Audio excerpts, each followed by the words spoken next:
नमस्कार. मी Jagdish Mehendale, Garje Marathi global Canada याचा संस्थापक या नात्याने मी आपल्या सगळ्यांचे स्वागत करतो. गौरव मराठी मनाचा या सदराखाली आज आपण एका महिला उद्योजिकेशी संवाद साधणार आहोत. मृदुला जोशी पुरंदरे, ज्या कॅनडामध्येच वास्तव्य करतात, त्या आपल्याबरोबर आहेत आणि आता मी सर्व सूत्र त्यांना सुपूर्द करतो. धन्यवाद.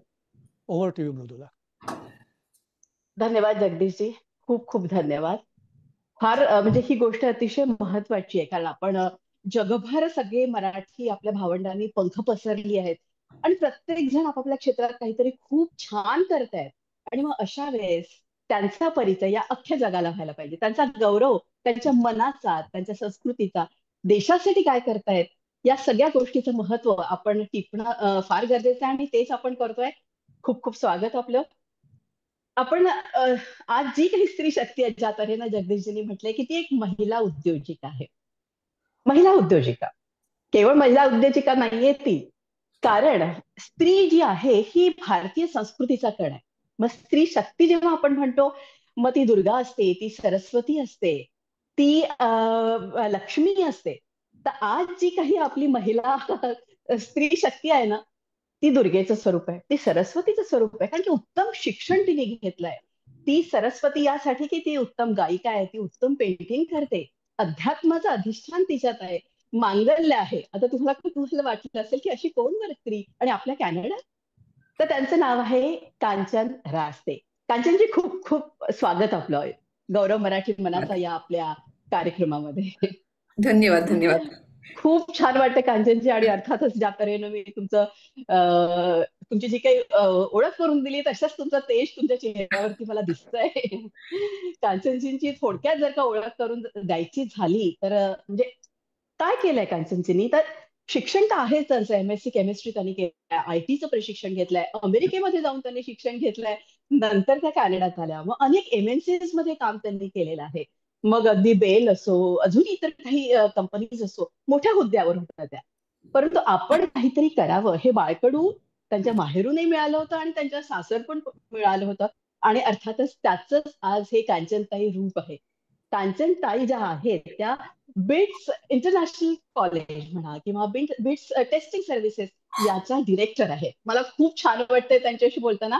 कांचनताई, हा केवढा मोठा तुमचा प्रवास आहे आणि इतकं सुरेख तुम्ही यश मिळवलंय. आणि केवळ तुम्ही स्वतःसाठी जगत नाहीये, तर समाजासाठी जगताय, त्यांना त्यांच्या पायावरती उभं करताय. तर मला एकूणच तुमचा प्रवास जाणून घ्यायचाय, पण त्याआधी हे जे काही बिट्स टेस्टिंग सर्व्हिसेस हे जे आहे तुमचं, त्या संदर्भात मला सुरुवातीला जाणून घेऊ दे, म्हणजे मला पुढे प्रश्न विचारता येईल. नक्की नक्की. तर बिट्स टेस्टिंग सर्व्हिसेस ही जी ऑर्गनायझेशन आहे ती आम्ही चालू केली 2019 मध्ये.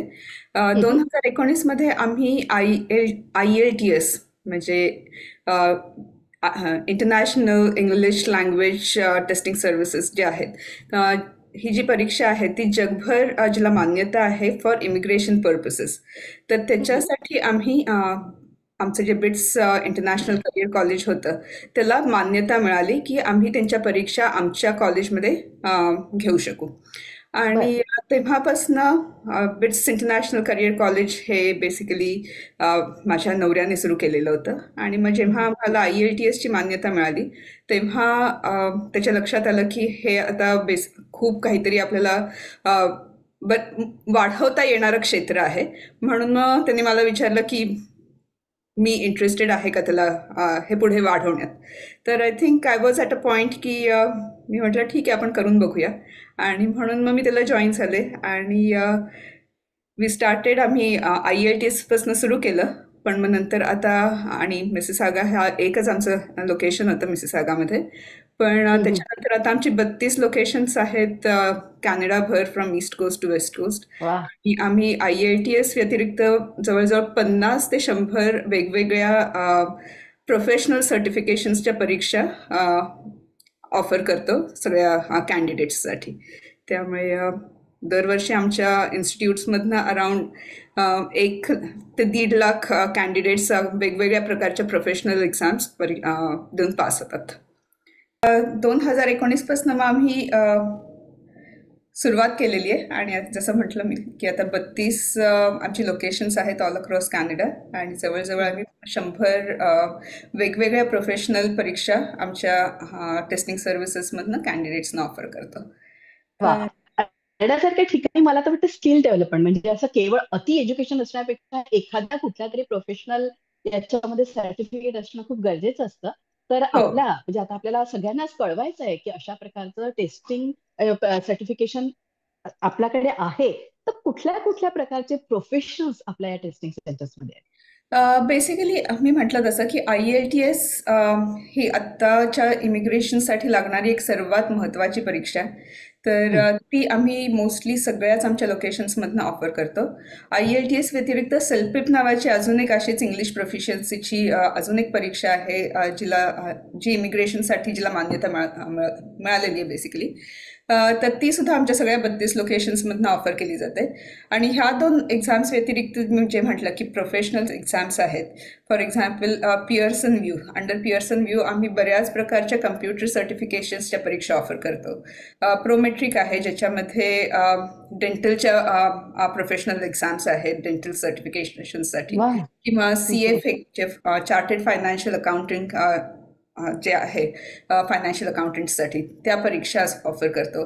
आत्ताच आम्हाला real estate board of Atlantic त्याची मान्यता मिळाली आहे. त्यामुळे आम्ही अटलांटिकमध्ये रिअल इस्टेट एजंट्सना सर्टिफिकेशन मिळवण्यासाठी ज्या परीक्षा द्याव्या लागतात त्या ऑफर करतो.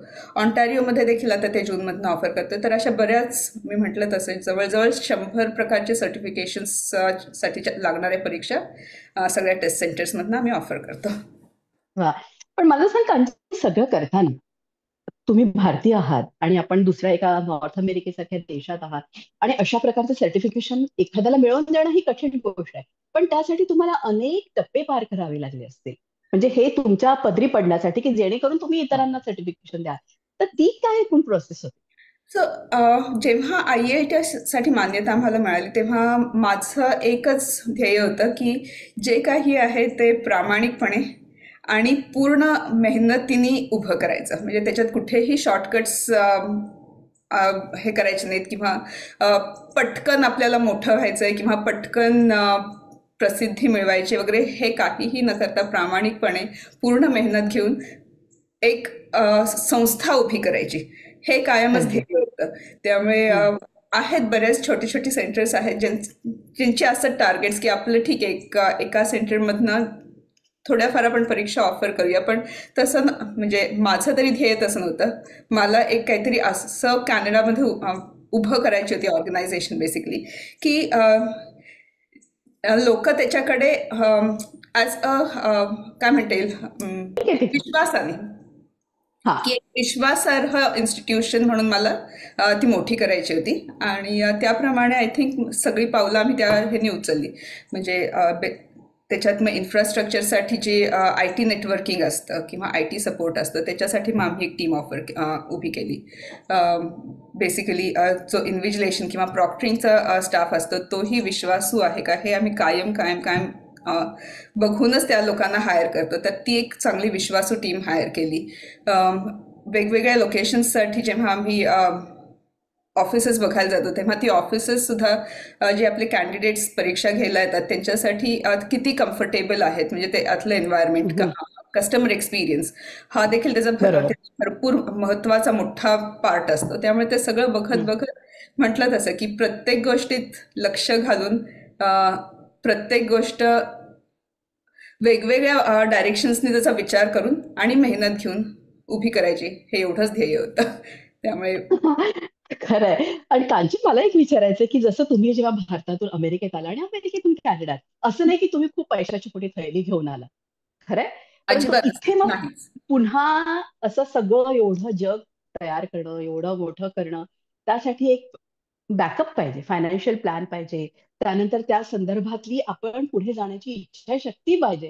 तर हे सगळं कसं, म्हणजे अनेक तुम्हाला मध्ये अडचणी आल्या असतील, अनेक खचखळगे आले असतील, तर त्यांना कसं तोंड देत गेले? ते खरंच आहे.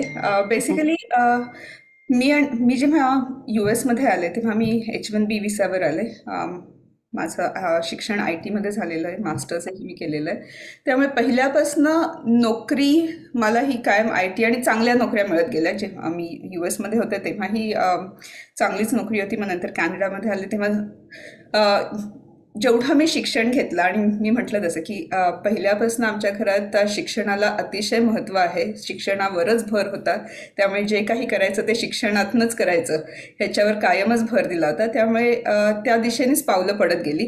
त्यामुळे पहिली जेव्हा मी नोकऱ्या केल्या त्या प्रत्येक नोकरीत थोडं थोडं पुढे जायचं आणि थोडं थोडं शिकत जायचं ह्याच्यावर कायमच भर होता. अडचणी म्हणता आले तर जेव्हा माझा नवरा देखील IT मधलाच होता. त्यांनी IIT मधनं त्याचं इंजिनिअरिंग केलं होतं. पण त्याचं कायमच होतं की त्याला स्वतःचा काहीतरी बिझनेस चालू करायचा होता. आणि जेव्हा त्याची नोकरी सोडून त्यांनी जेव्हा बिझनेसकडे पावलं उचलायला सुरुवात केली तेव्हा फायनान्शियल सेटबॅक नक्कीच बसला. पण त्याच्यामधनंच हळूहळू थोडं थोडं की ठीक आहे, ह्यात काही वर्ष आहे, त्याच्यातनं आपण कसा मार्ग काढायचा हे सगळ्यात हळूहळू विचार करत, थोडंसं सेव्हिंग्स करत, थोडंसं गरजेपुरतं आपलं जे आहे ते व्यवस्थित जगून पण त्याच्यातनंच सेव्हिंग्स करत हळूहळू थोडंसं फायनान्शियल कॅपिटलही उभं केलं आणि मग त्याच्यातनं हा पुढचा प्रवास सुरू झाला. पहा, खूपच छान, खूपच छान. तर हे सगळं करत असताना आपण ज्या गोष्टीसाठी हे करतोय, बरं. ज्यासाठी आपण हे कॉलेज काढलंय, त्या पाठीमागे एक प्रेरणा असते. म्हणजे कुठेतरी आपण ज्ञानदान देणं म्हणजे ही एक प्रकारची आपण समाजसेवा करतो आहोत असं आपल्याला वाटत असतं. आणि हे सगळं केल्यानंतर, इतके परिश्रम घेतल्यानंतर त्याचं यश जेव्हा आपल्या पदरी पडतं, तेव्हा त्याचा आनंद काही वेगळाच असतो. तर अशा काही सक्सेस स्टोरीज आहेत का तुझ्याजवळ? नक्कीच. मी काही काही एक्झाम्पल्स देऊ शकेन की एक तर मला म्हणजे टेस्टिंग सर्व्हिसेसमध्ये स्पेशली मी सांगेन, कारण ॲज अ सेड की टेस्टिंग सर्व्हिसेस हा कम्प्लिटली आमचा वेगळी डिव्हिजन आहे आणि त्या बाबतीत मी जास्त बोलेन. टेस्टिंग सर्व्हिसेसमध्ये आमची जवळजवळ आता 250 लोक आम्ही एम्प्लॉय केलेली आहेत आणि त्यातली 80% लोक आमच्याकडे पहिल्यापासून म्हणजे गेली 5 वर्ष आमच्याबरोबर आहेत. सक्सेस स्टोरीज सांगताना मला नक्कीच सांगायला आवडेल की ही जी 80% लोक आणि त्याच्यातल्याही 80%मधलेही 80% ह्या बायकाच आहेत basically. So we like to hire अरे वा. विमेन, कारण त्यांच्यात आम्ही बघतो की एक सिन्सिअरिटी असते, क्रेडिबिलिटी असते. त्यामुळे I would definitely say one of the major success stories is BITS Testing Services is not just owned by a woman entrepreneur, it is also run by हो वा, majority of women. So खूप छान. definitely that is a success. आणि of course. One of the major things आम्ही बघतो की ज्या immigration घेऊन ज्या आपल्या महिला वर्ग कॅनडात येतो, आम्ही साधारण त्यांना प्राधान्य देतो कारण त्यांच्यात काहीतरी इथे येऊन करण्याची जिद्द असते आणि ती जिद्द आम्ही प्रत्येक महिला तिथे बघतो. आणि त्यामुळे आमचं प्राधान्य ह्याच्यावरच आहे जास्त की ज्या महिला इमिग्रेशन घेऊन इथे कॅनडात स्थायिक होण्यासाठी आलेली आहेत तर त्यांना आम्ही नक्कीच प्राधान्य देतो. आणि त्या प्रकार आणि probably it is like a give and take की त्यांना आमच्याकडचं वर्क कल्चर प्रॉबेबली आवडतं, मॅनेजमेंटचा सपोर्ट आवडतो आणि आम्हाला त्यांची सिन्सिअरिटी दिसते, कामातली सिन्सिअरिटी, डेडिकेशन दिसतं. त्यामुळे गेली 5 वर्ष मी म्हटलं तसं की आमचा जो स्टाफ आहे तो 80% आम्ही रिटेन केलेला आहे. आम्ही बघितलं की इकडे म्हणजे आमच्याकडे जॉब लागल्यावर बऱ्याच लोकांची लग्न झाली आहेत, मुलं झाली आहेत, घरं घेतली आहेत घरं बांधली आहेत. एक्झॅक्टली. त्यामुळे हे सगळं बघताना खरंच छान वाटतं, कौतुक वाटतं म्हणजे ऍब्सोल्युटली. खरंय, म्हणजे आपण स्वतःची धडपड केली, ती धडपड इतर करत असताना त्यांना थोडीशी आपली मदत हो, होणं यासारखा आनंद नाही. ऍब्सोल्युटली. तुला माहितीये कांचन, अनेकदा असंही म्हणतात, म्हणजे बोलता बोलता काल जेव्हा आपण बोललो तेव्हा माझ्या लक्षात आलं, अनेकदा परदेशात जेव्हा मुलं जातात तेव्हा त्यांच्याविषयी असं उगीच चुकीचा गैरसमज असतो की बस भारत देशाला विसरले, आपल्या आई वडिलांना विसरले, भारतीय संस्कृती विसरले. परंतु असं तुझ्या बाबतीत मला कुठेही दिसत नाही. मला तर वाटतं तुझे आई वडील, आणि मी तर प्रत्येक, ते तुझे आई वडील तर तुझ्या बरोबर आहेत, पण माझ्या इतर ज्या काही मैत्रिणी मी बघते त्या सगळ्यांचे कोणतरी आई, कोणतरी वडील, प्रत्येक पुरुषाचे आई वडील, असं नाही की केवळ. तर अशा तऱ्हेनं तू संस्कृती जपते, देशाकडे लक्ष देते आणि त्याचबरोबर तुला अध्यात्माचं देखील अधिष्ठान आहे. या सगळ्या गोष्टींकडे, या पातळीवरती तू कसं बघतेस? अह, मला असं वाटतं की जेव्हा आपल्याला जे आवडतं ते आपण करतो ना, ते करण्यात काही मेहनत लागत नाही. त्या आपोआप सगळं घडत जातं आणि बेसिकली गुरूंचा हात असेल आपल्या डोक्यावर तर ते करवून घेतात. त्यामुळे स्वतःला कुठे इथे मध्ये आणायचं हे असं कधी लक्षातच येत नाही. ते करवून घेतात आणि आपण करत राहतोय. हे एवढंच आहे. त्याच्याहून जास्त त्याच्यात काहीच नाहीये बेसिकली. खरं आणि म्हणून तर तुला केवळ स्वतःपुरती मर्यादित न राहता इतरांसाठी करण्याची जी एक इच्छा होते आणि तेवढंच तू तुझ्या नवऱ्याला देखील साथ देते आहे. तर तुला नवऱ्याची तुझी कशी साथ मिळते तुला या सगळ्या गोष्टीत? आय थिंक नवऱ्याची साथ मी नक्कीच म्हणेन की हे जेव्हा आम्हाला when we got recognized as an IELTS testing center, I think त्याची विजन डेफिनेटली होती की हे आपल्याला भरपूर काहीतरी मोठं करता येईल आणि त्या दिशेने त्यांनी माझ्यावर एकतर विश्वास टाकला की मला ते पुढे नेता येईल. I think that correct. Was the first starting point आणि तिथून कुठेही मला जर का गायडन्स हवा असेल कशाच्याही बाबतीत, बेसिकली आय टी इन्फ्रास्ट्रक्चर असो किंवा काही बिझनेस डेव्हलपमेंटच्या काही छोट्या मोठ्या गोष्टी असो ज्याच्यात मला एक सेकंड ओपिनियन हवं असतं, तेव्हा मी नक्कीच त्याच्याकडे जाते आणि I think I trust his opinion the best. असं नाही आहे की सगळीच म्हणजे आमच्यात आर्ग्युमेंट्स होत नाहीत, ऑफकोर्स होतात आणि बिझनेसच्या बाबतीतही भरपूर होतात, पण मला मग त्याच्याकडनं एक वेगळा पर्स्पेक्टिव्ह मिळतो एकाच गोष्टीकडे बघायचा आणि मग त्याच्यावर ना मी डिसाईड करू शकते किंवा डिसिशन घेऊ शकते की आपण ज्या डिरेक्शननी चाललो आहोत ती खरंच पुढे जाऊन सक्सेसफुल होणार आहे का त्याच्यात अजून काही अडथळे येणार आहेत. त्या बाबतीत मी नक्कीच म्हणेन की बिझनेसच्या बाबतीत I definitely take his opinion, especially जिथे काही नवीन बिझनेस डेव्हलपमेंट करायचं असेल किंवा नवीन काही प्रोसेसेस इम्प्लिमेंट करायच्या असतील तर त्याच्यात नक्कीच त्याचं एक सेकंड ओपिनियन मी म्हणता येईल ते घेते आणि तो प्रांजळपणे त्याचं मत म्हणजे माझ्या मताशी तो कितीही माझ्या भिन्न असेल, आमच्या दोघांची मतं कितीही भिन्न असेल तरी तो त्याच्या मतावर कायम असतं, मी माझ्या मत आणि जो म्हणतात ना आय थिंक हो, एक पण तुझ्याही विचारांना तो प्राधान्य देतो हो आणि हो त्याचा एक सन्मान करतो. हेल्दी डिबेट म्हणता येईल मला वा की आमच्यात एक हेल्दी डिबेट होता आणि मग त्याच्यातनंच पुढची दिशा दिसायला लागते. वा, खूप छान. या गोष्टी म्हणजे सर्वसामान्य लोकांनी पण लक्षात ठेवायला पाहिजे, की अगदी एकमेकांमधले विचार जरी भिन्न असले तरी प्रत्येकाच्या विचारांना एक सन्मान दिला तर हो खरोखरच आपण काय उंची गाठू शकतो याचं हे खूप सुंदर नक्कीच. उदाहरण आहे. कांचित, मला एक विचारायचं आहे, की आता जसं कॅनडामध्ये आपण एखादी स्त्री, पुरुषाचं तर ठीक आहे, परंतु आजही चूल मूल स्वयंपाकघर जे असतं हे स्त्रीचीच बाबा, स्त्रीचीच त्याकडे लक्ष द्यावं. हो. तर मला तू सांग, सका इथे कॅनडामध्ये आपल्याला कुठल्याही प्रकारची हेल्प नसते, हाऊस हेल्प नसते, काही नाही. तर तुला याही बाबतीत लक्ष द्यावं लागतं. तू तुझ्या आईवडिलांच्याही गोष्टीकडे लक्ष देते, तू कॉलेजमध्येही लक्ष देते, तू अध्यात्माचं देखील करते. तर हे सगळं करत असताना या म्हणजे आध्यात्मिक तुझी जी पार्श्वभूमी आहे ती तुला ऊर्जा देते सगळं करण्यासाठी? नक्कीच नक्कीच मी 100% म्हणेन कारण अ, आपण जे काही आध्यात्मिक ह्याच्यात इन्व्हेस्ट करतो वेळ, थोडंसं जरी एक तुम्ही 10 मिनिटं जरी तुम्ही रोजचं मेडिटेशन केलं तरी तुम्ही नक्कीच तुमच्यात स्वतः तुम्हाला फरक जाणवायला लागतो, तुमच्या एनर्जी लेवल्समध्ये तुम्हाला फरक जाणवायला लागतो.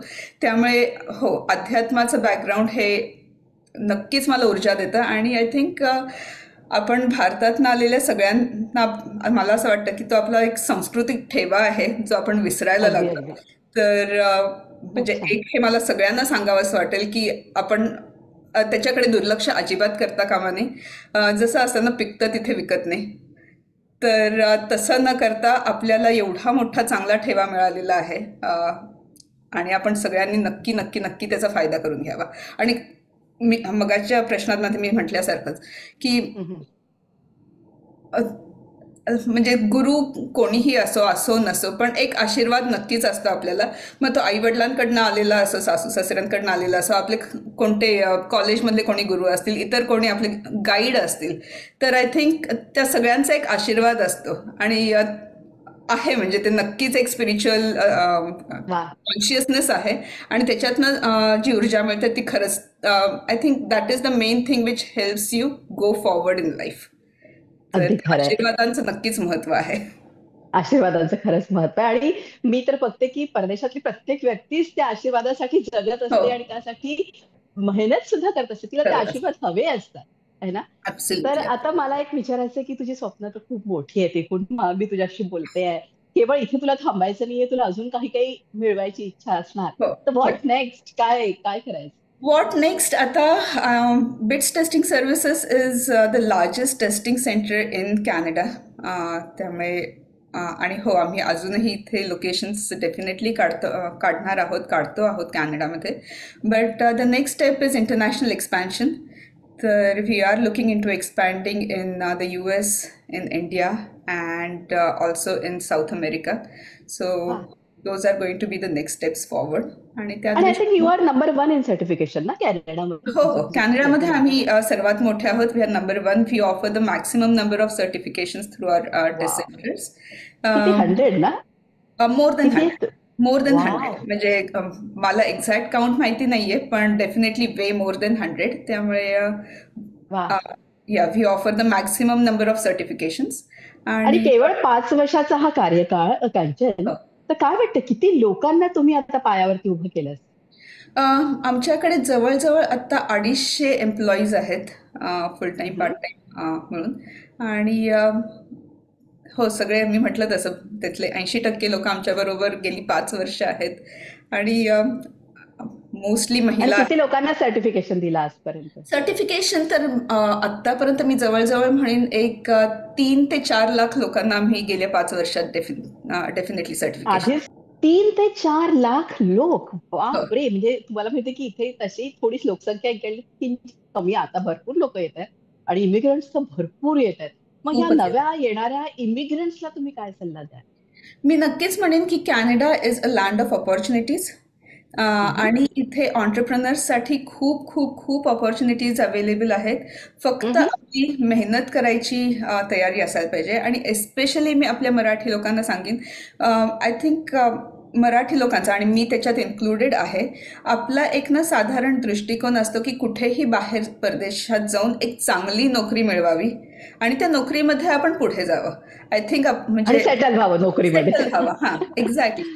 तर I think this is just a cultural thing probably आपल्या मराठी लोकांमध्ये एक आहे हे, की जास्त आपण रिस्क अवर्शन आपल्यामध्ये खूप रिस्क आहे. नाही घेत.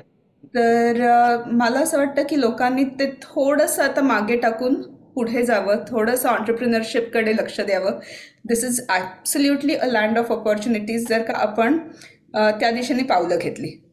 वा, आणि देर सुंदर. Is no stopping. तुम्ही कोणीही असा, आणि महिलांसाठी तर इथे खरंच खूप ऑपॉर्च्युनिटीज आहेत. त्यांनी हा, मी नक्की आता पुढे जावं. विचारणारच होते की वुमेन एंटरप्रिन्युअर्सला तू काय सल्ला देशील?